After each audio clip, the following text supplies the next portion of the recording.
الله الرحمن الرحیم. ګرانو زده کوونکو، نن په نوې موضوع خبرې کوو چې عام فعل یا ورب ده. ورب موضوع مو د نیو انټرکام یا IRC یا نیو انټرکام بوک 3 پیج 6 شپږمې صفحې موضوع ده. په دې باندې خبرې کوو.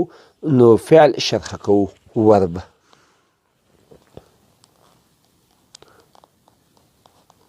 ورب تعریف تاسو ته ټولو دې مها is a word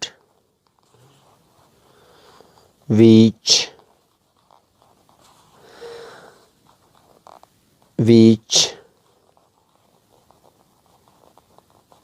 shows an action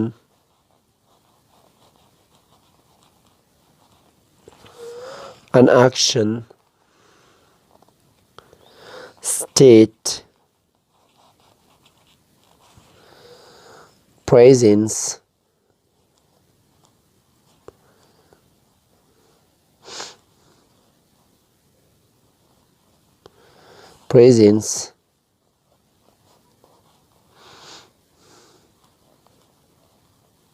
absence,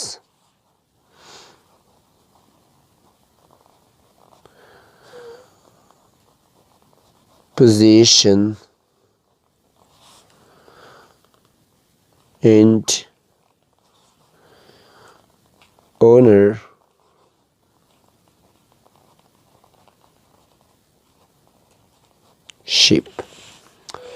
فعل چې دا ورب چې دا یو کلمه ده which is یا which shows کوم چې های an action یا عمل state حالت presence حاضرونه absence غیر حاضرونه position ملکیت and ownership او خپلواله. هته منتسی ورب یا فعل یو فعل یا ورب د شکل لمخې هغه په شپږو برخو ویشل شوی ده. یا verb has 6 forms. verb has 6 forms.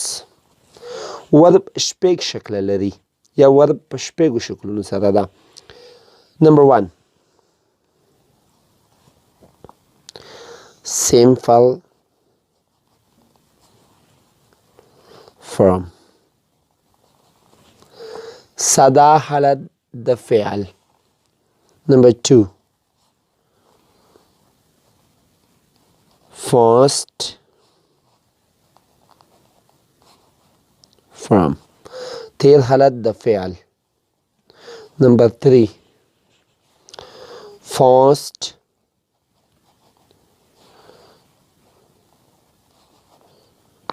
participle. دریم حالت د فعل. Number 4 present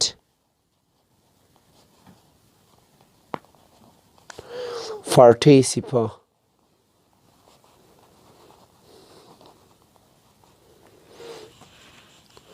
جری حالت د فعل. خو په دې کې که چېرته زیاترو کتابو کې مونږ کسو بعضې پروفیسرانو کوم کتابونه لیکلي دي په هغه کې د سیمپل فورم چې کوم ده د ساده حالت د فعل دا بیا په دوو برخو سره ویشلی ده چې هغه دوې برخې لري چې یو پکې جرم ده او اول دوهم پکې انفینیټیو ده. یو پکې جرم معنا اسم مصدر او انفینیټیو معنا مصدر. خو که چېرته په مسلسل ډول لیکلی شوي وو چې لکه نمبر 5 کې یعنې دا یې په دوو برخو نه وویشله د سیمپل فورم نو هغې ته بیا مونږ جرنډ دا پنځم شکل شو. او نمبر 6 کې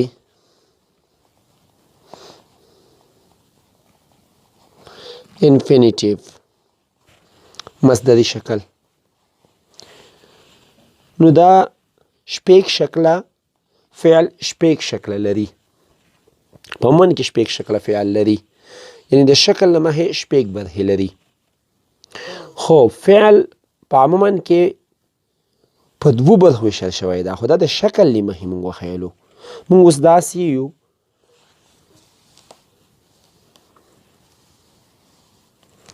چې verb is divided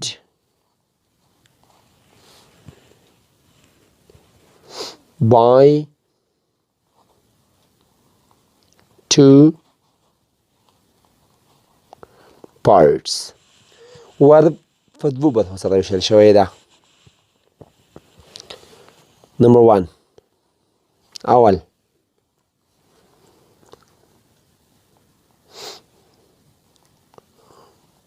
ordinary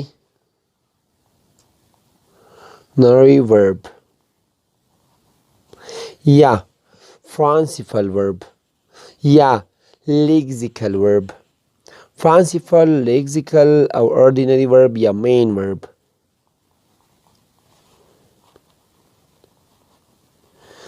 یا lexical verb.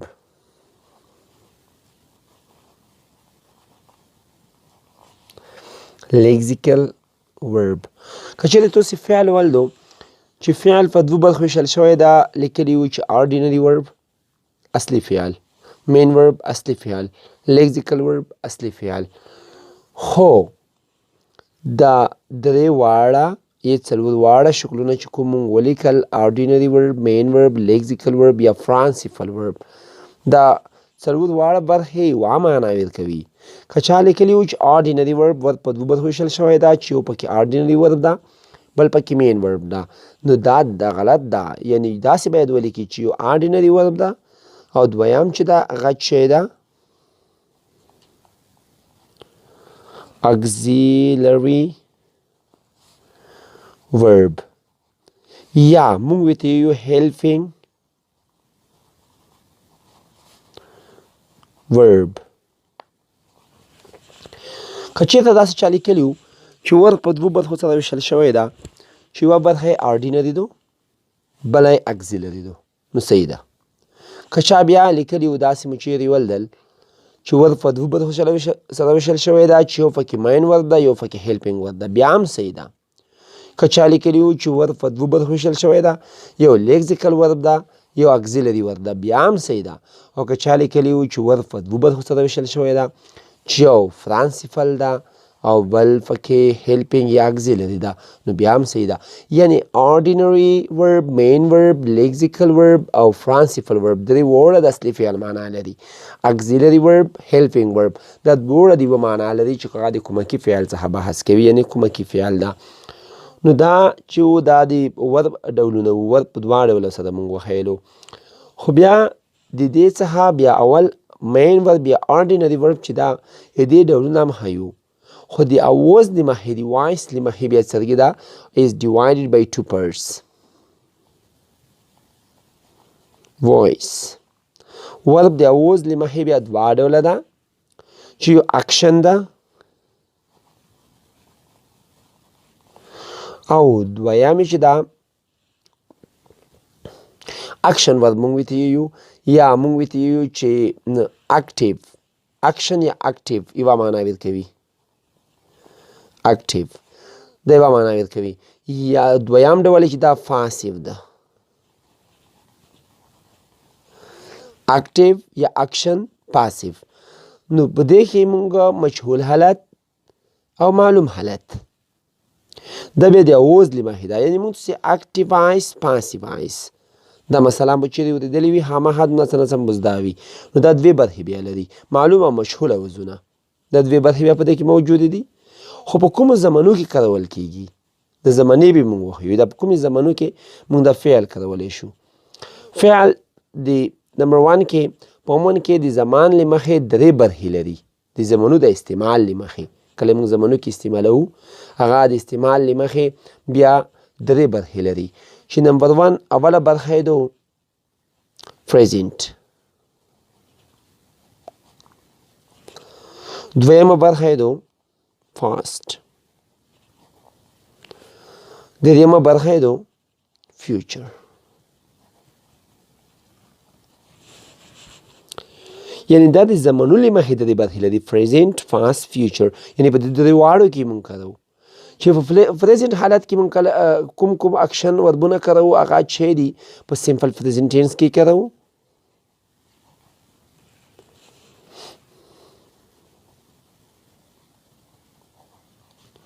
present tense simple present tense په ساده حالت کې بیا د present دلته موجود ده فقط برخې لیکو continues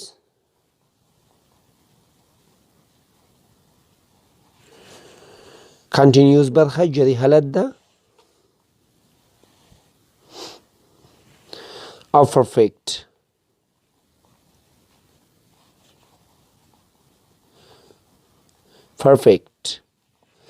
یعنی دغه کې بیا په هر یوه برخه کې موږ څلور برخې لرو څلورمه برخه چې ده perfect continuous ده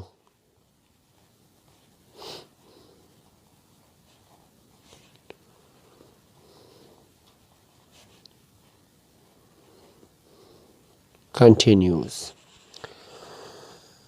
simple present tense یعنی present حالت څخه راغلو چې دا دی verb استعمال په simple present tense کې هم کیږي او present continuous tense کې هم کیږي present perfect tense کې هم کیږي او present perfect continuous tense کې هم کیږي دغسې past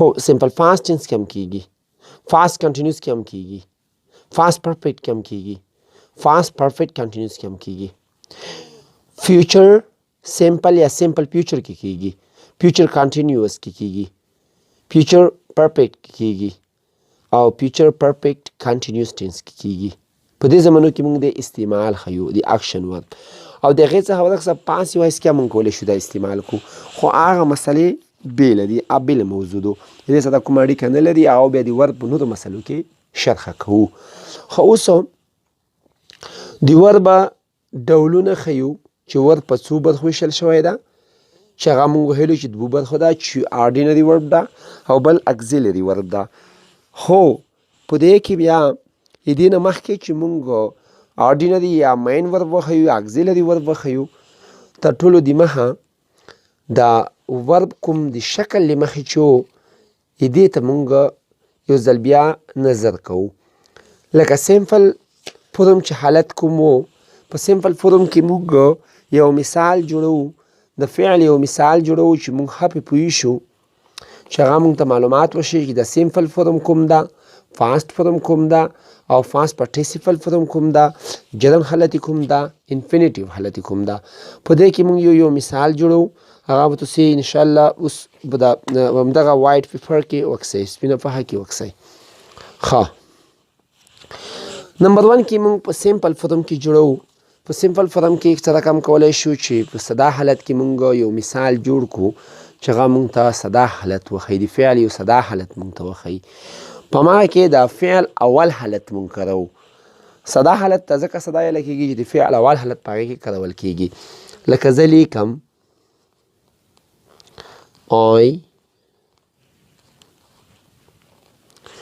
I speak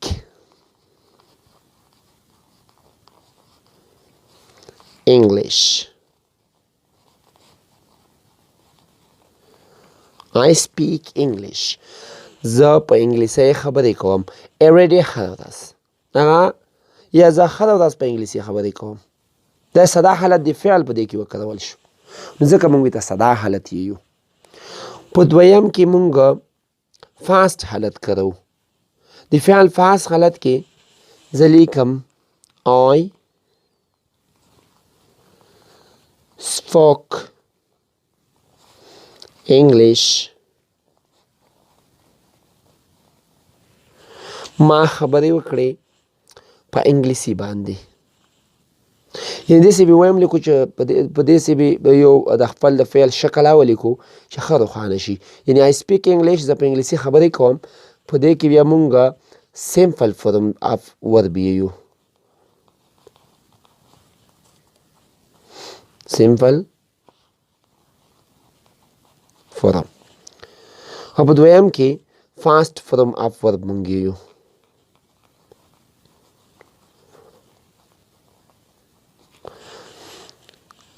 ها دریم ته څو په دریم کې پارټیسیپل فرم مونږ ښایو چې هغه یو مثال لیکو I have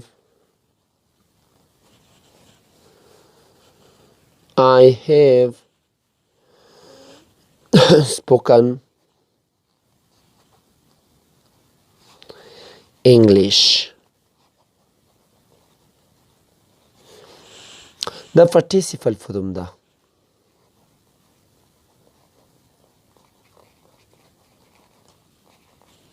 دریم حالت دی فعل. I have spoken English.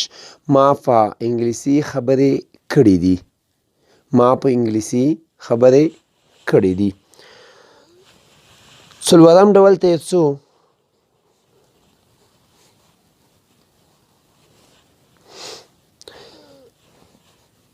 I have been speaking. I have been speaking English.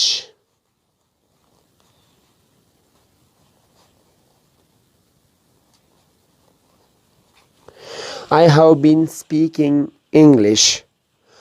زه په انګلیسي خبرو یعنی زه په انګلیسي خبرې کوم یا د انګلیسي په خبرو لګیا شوی یم یعنی خبرې کوم اوس په جریان کې یم.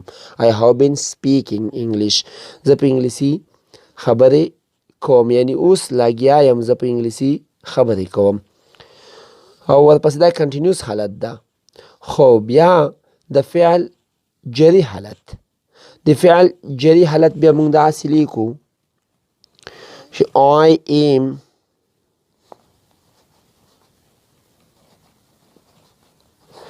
speaking English. زه خبرې کوم په انګلیسي باندې یعنی اوس لګیا یم اوس په انګلیسي خبرې کوم. او ورپسې په دې دوه شکلونو کې موږ دواړه پریزنټ حالت کاروو دي چې د فعل چې هغه ING حالت ده.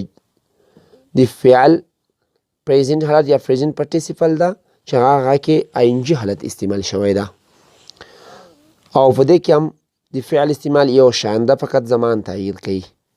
او دا 4 دواړه یو نمبر دی. نمبر 5 ته څو. نمبر 5 کې مونږ په جرن حالت کې یو مثال جوړو. په جرن حالت کې یو داسې مثال جوړو چې هغه کې ING حالت استعمال شي لکه have, can we, have, can we,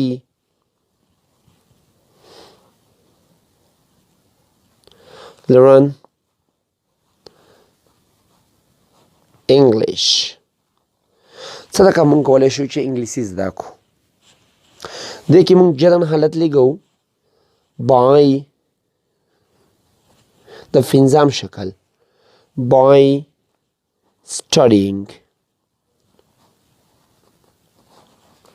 په مطالعې سره by studying. شپږم حالت کې مونږ فینیټیو حالت جوړو. فینیټیو حالت to plus verb ده او جرن حالت چې دا verb plus ING حالت ده. to plus verb حالت ته مونږ څو I want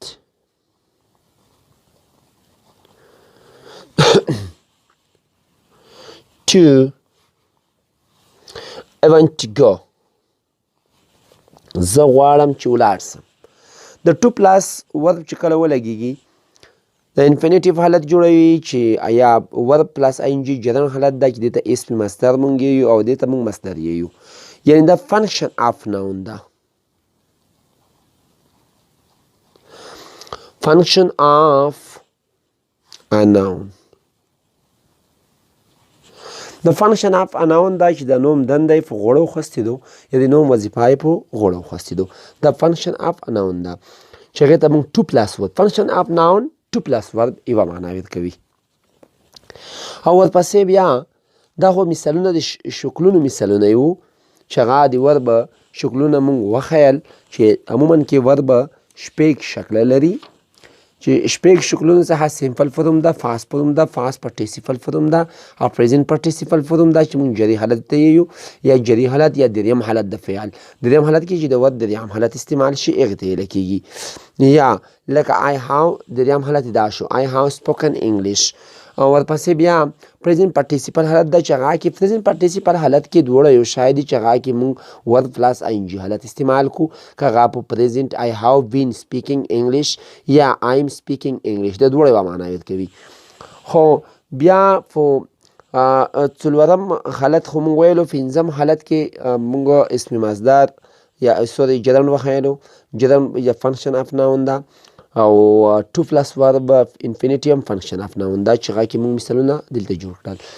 خو اوس ورب چې دا ورب موږ ډولونه ښیو چې همغه ډولونه مو په دوه ډوله ورب ښیلی وو چې یو auxiliary verb بل main verb و. auxiliary verb تر ټولو د مخه څو اول auxiliary verb موږ شرحه کوو کومکی فعل. مین ورب ته ګرځو رسته که وخت ویډیو ډېره نه اوږدې ده مین ورب هم انشاءالله موږ څه شرحه کوو چې مین ورب بیا ځان ته څو برخې لري چې همغه په یو څو برخو ویشل شوی ده مین ورب چې هغه یو اکشن ده یو ترانزیټیو ده یو انترانزیټیو ده یو لینکینګ ده. نو دا بیا څلور برخې لري مین ورب او auxiliary verb چې دا هغه بیا په درو برخو سره ویشل شوی ده. خو د هغې څخه موږ اول auxiliary verb شرحه کوو چې هغه auxiliary verb کوم ورب ده.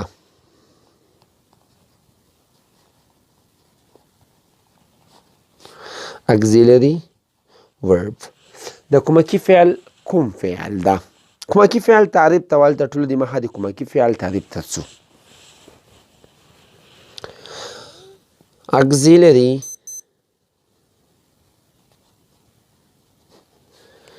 Auxiliary verb is a verb which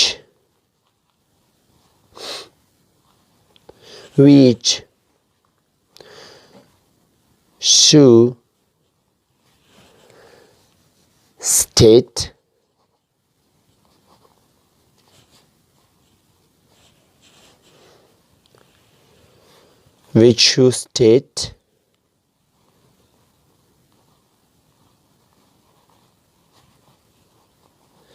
position,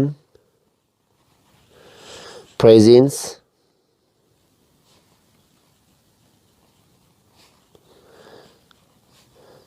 absence and ownership.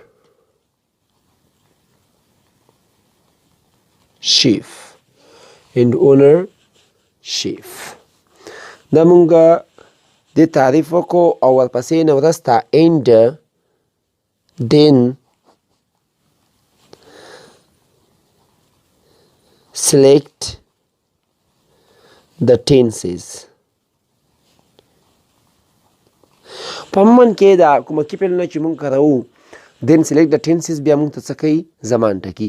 تدې مو داسې ولیکلو چې auxiliary verb is a verb دا یو ورب دا یو فعل ده which shows کوم چې high state حالت position ملکیت presence حاضروله absence نه حاضروله یا نشتون and ownership خپلوله.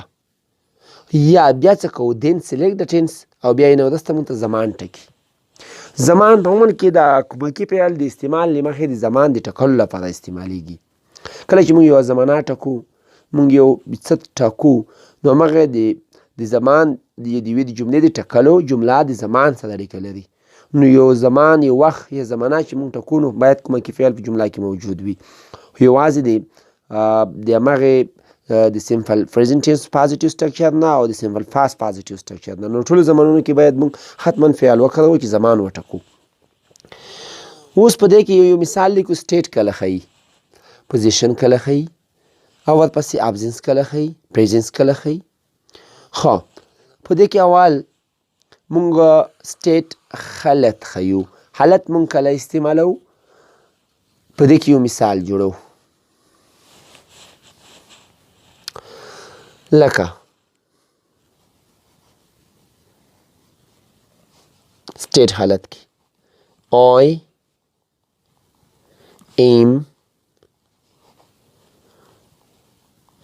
a teacher. زه یو ښوونکی یم یا زه یو استاد یم. په دې کې د سټیټ حالت دې ته موږ سټیټ حالت یو سټیټ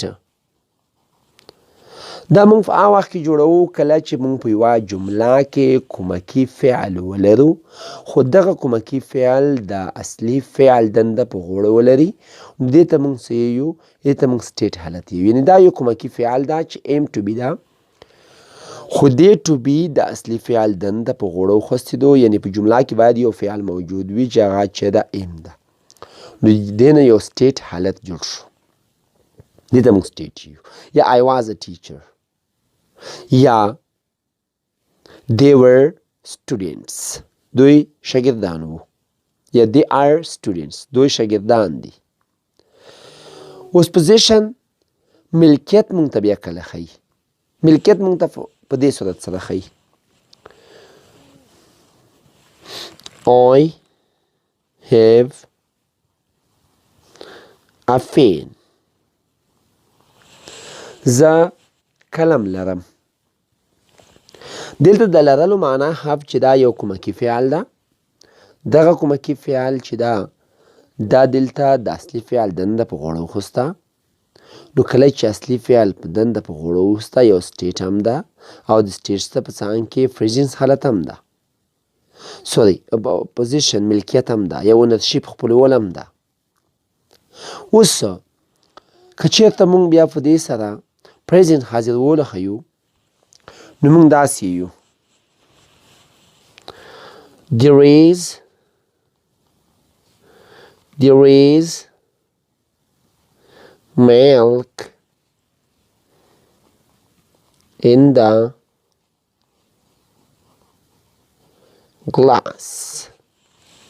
هلته شودې دي په ګلسه کې.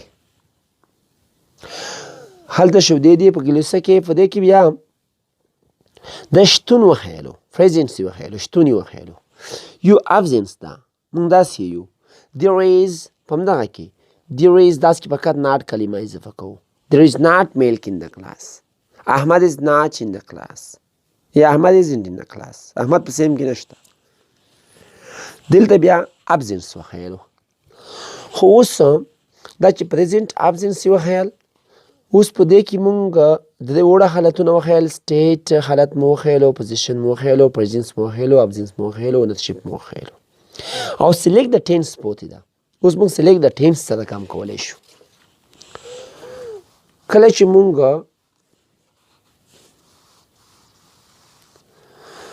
مونږ سلیکټ د ټینس کوو نو په هغه کې هم کومکي فعل ته اړتیا ده. لکه زه داسې یم I am going to school. زه مکتب ته روان یم. چې دا سلیکټ د ټینس دا چې aim د سبجیکټ سره to be ولګېدو نو د ورب ing حالت وخوستو. دا سلیکټ د ټینس شو چې هغه چې شول present continuous tense ده. دویم I was going to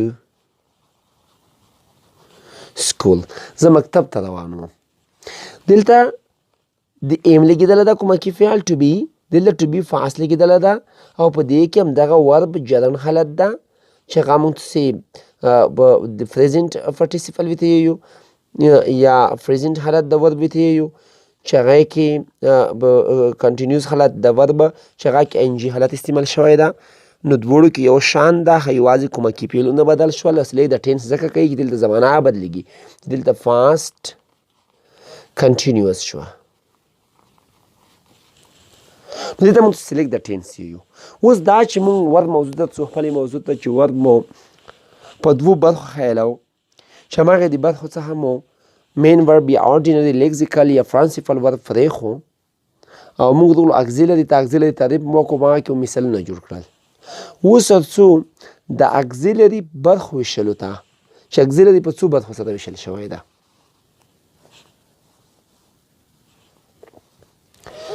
auxiliary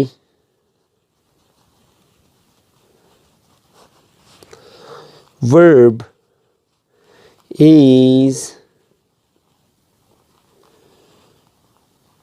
divided by 3 parts. auxiliary verb چې دی هغه په دوه برخو سره ویشل شوی دی. نمبر 1 تعریف هم وکړو کومکي فعل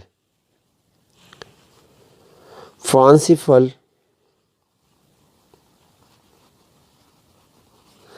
auxiliary.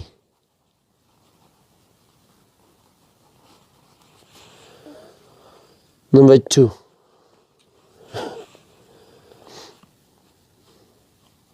modal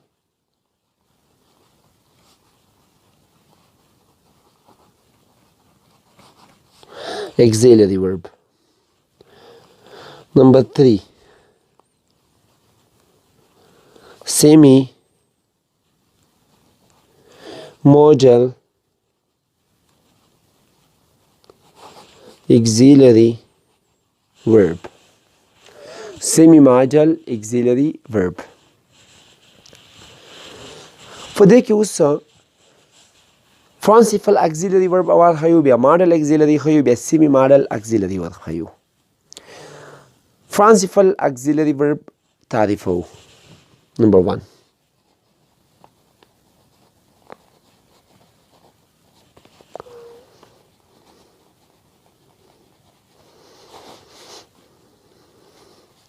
principal auxiliary verb is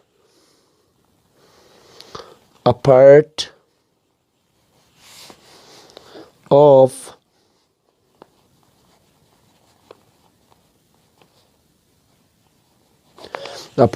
auxiliary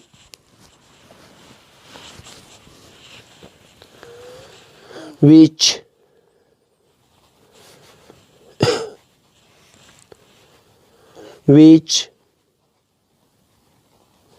shows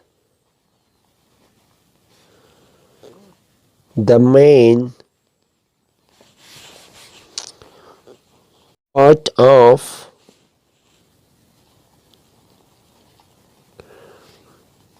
ordinary verb,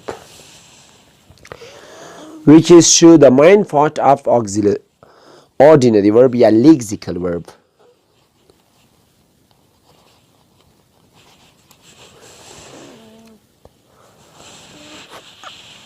principal auxiliary چې دی اصلي کومکي فعلونه دا برخه دی کومکي فعلونو which shows کوم چې hide the main part of ordinary verb، یو اصلي برخه د اصلي فعل اکشن فعل کومه برخه چې دو د ما اکشن فعل یوه برخه ښایي. هیته مونږه principal auxiliary verb لکه څه رقم example لیکو. example کې مونږ لیکو they are students. دوی شاګردان دي. د یو اصلي فعل یوه برخه شوه، دې ته principal auxiliary ویل کېږي چې آر د اصلي فعل یوه برخه ده. ویډیو اوږدېږي، ځینې ځپه ویډیو ډېرېږي، یعنې تقریبا 15 منټو ته ورسېده. اوس د principal auxiliary برخې ښیو.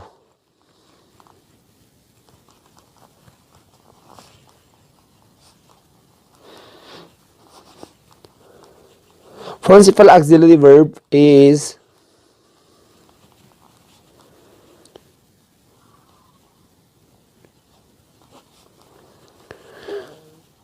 divided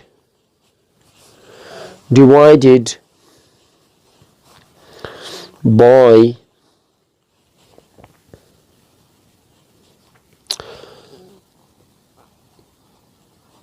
three pairs. اصلي کومکی فعلونه په دوه برخو سره ویشل شوي دي. نمبر 1 to be. Number 2 to do.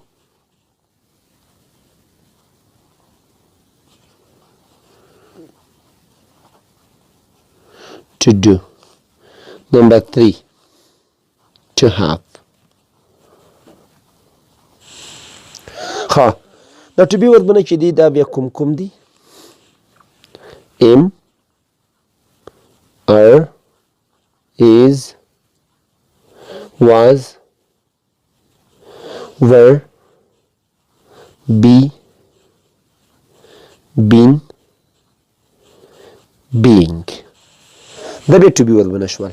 او to do وربنه څو برخې لري؟ درې. Do, does, did. To have څو برخې لري؟ درې. have, has, had. او د دې نه وروسته دا خو د فرانسیپل اګزیلري برخه وه. ویډیو ډیریږي که مفصل تفصیل مو ورکولو مثال ډول مو خیال ښه او بیا ورپسې د دې نه وروسته د اګزیلري پرنسپل اګزیلري مشرحه کوو. اوس ماډل اګزیلري ورښیو.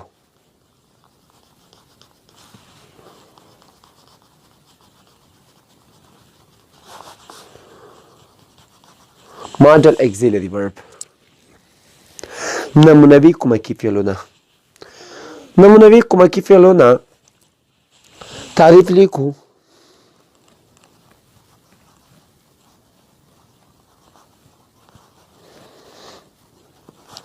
Model auxiliary verb is a part of auxiliary verb, a part of auxiliary verb which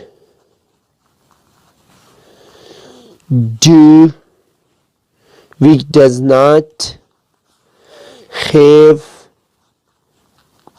any is or is with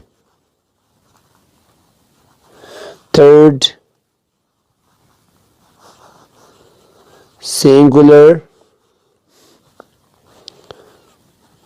person and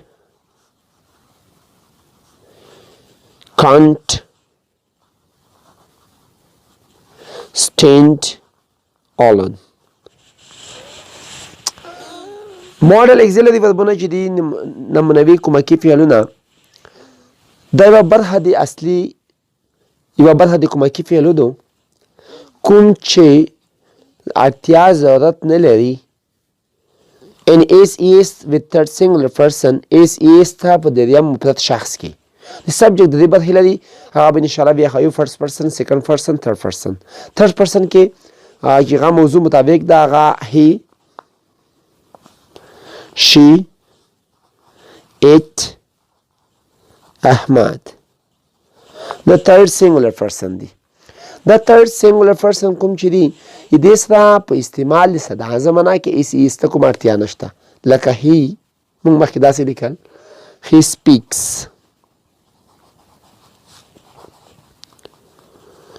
English. هغه په انګلیسي خبرې کوي. خو کله چې ماډل اګزیلري ولیکو نو بیا third person is ته کوم اړتیا نه لري. لك he can speak English. هغه په انګلیسي خبرې کولی شي. په دې کې هغه په انګلیسي خبرې کولی شي، یعنې دلته بیا ایس ته هېڅ اړتیا نشته چې موږ داسې کې ایس یوز کوو تر سینګولر پرسن سره. او بل مو داسې ووایي چې کانسټنټ الن په یوازې ډوله نه کارول کېږي، لکه وایي چې he can یا he should must. نه، حتما باید constant allen but we should use with main verb. خو باید اصلي فعل په جمله کې موجود وي چې کله موږ model auxiliary verb کېدو. their consistence دوی عبارت دي لی model auxiliary عبارت دي لی can could will would shall should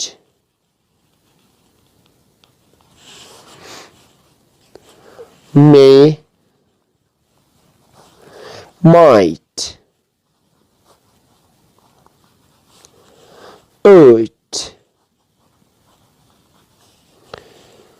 must. The model auxiliary verb they can کول کودم کول او د ټول معنی لري، د زون ته دا تعریف لري چې کنیز model auxiliary verb which is used with base form of verb in show phrase and ability. او دغسې could will shall should can may might دا به انشاءالله په راتلونکي ویډیوونو کې شرحه کوو چې هغه ویډیو ډېره اوږدېږي. او په درېیم قدم کې موږ په auxiliary verb کې semi model auxiliary ووایي.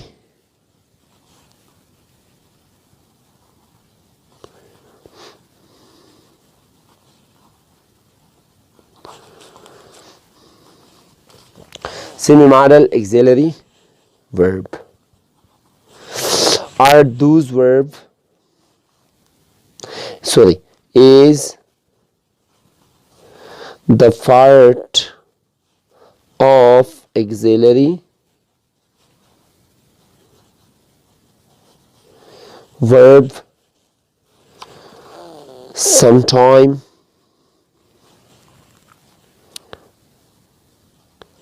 main verb and sometime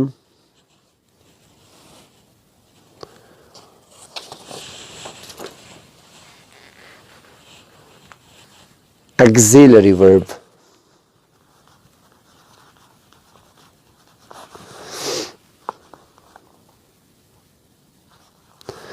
In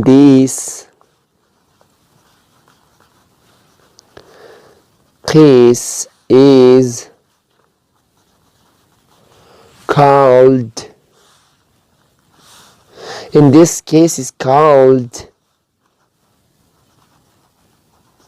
semi-modal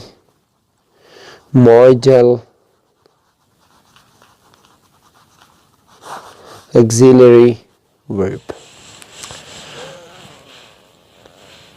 داسې مو ووایي semi-modal auxiliary verb is the part of auxiliary دا یوه برخه دی کومکي فعل دو. Yes, some main verb sometime is main verb چې بعضې وخت کې اصلي فعل وي and sometime is auxiliary verb چې بعضې وخت کې کومکي فعل وي. In this case یا in this reason لدې سببه is called semi-modal auxiliary verb. لدې سببه ورته نیمه نمونه‌یي کومکي فعلونه وایي. نیمه نمونوي کومکي فعلونه. semi نیمه model نمونوي auxiliary کومکي verb فعل یا فعلونه is. They are consistent دوی عبارت دي له need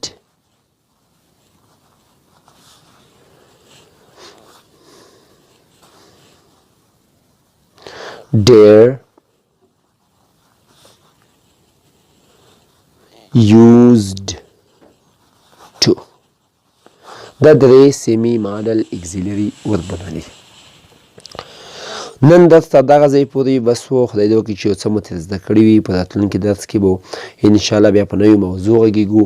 خو د اخر کې مو لږ درس تیز ویلو د دې په خاطر چې ویډیو ډېره لیدله، کنې مونږ مفصل تفصیلي سره ارام درس ویلو، خو ویډیو ډېره شوله. نو له دې وجې نه مو تیز درس ویلو او د ماډل د مین ورب یا د آرډینري لیکزیکل ورب بد هیپوتې شوې. به انشاءالله په راتلونکي ویډیوونو کې یو او نو د ورب مفصل تفصیل خلو شو او جرن حالتونه افینیټیو حالتونه هم پوتې دي، هغه به بیا غږېږو انشاءالله مفصل ډول. نو دا د لیول 3 د برخو څخه د لیول 3 یا د آی آر سی سیستم شپږمې صفحې د ورب په باره کې چې کوم معلومات وو. بس ښه وخت ولرئ. ښې شېبې ښې چارې.